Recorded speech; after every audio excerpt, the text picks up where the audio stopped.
Is your Uconnect system freezing up, glitching, or just not responding? Whether you're driving a Jeep, a Ram, a Dodge, a Chrysler, doesn't matter. I'm going to show you 3 ways to fix it right now. No dealer visit needed.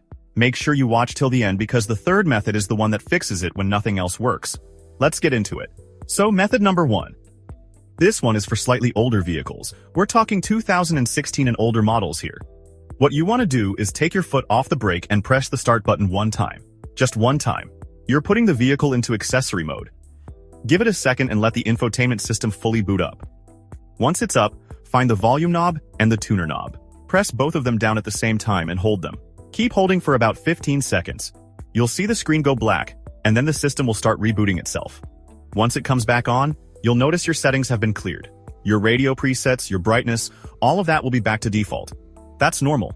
That just means the reset worked. You can go back in and set everything up again. Now, method number 2 is for the newer models. Same thing, take your foot off the brake, but this time press the start button twice so the vehicle goes into run mode.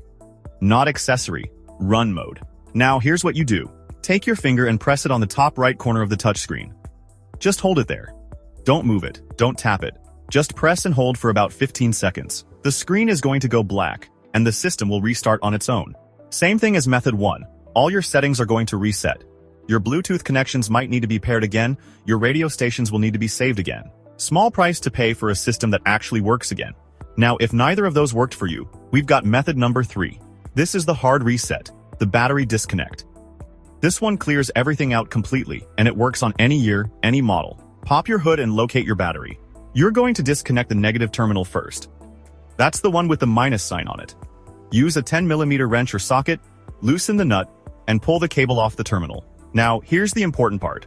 Once the cable is off, let the vehicle sit for at least 10 to 15 minutes.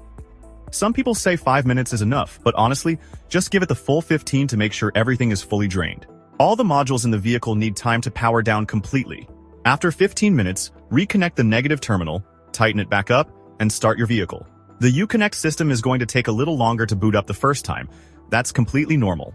It's basically starting fresh. Your clock may need to be reset, your radio presets can be gone, and you'll need to reconnect your phone through Bluetooth.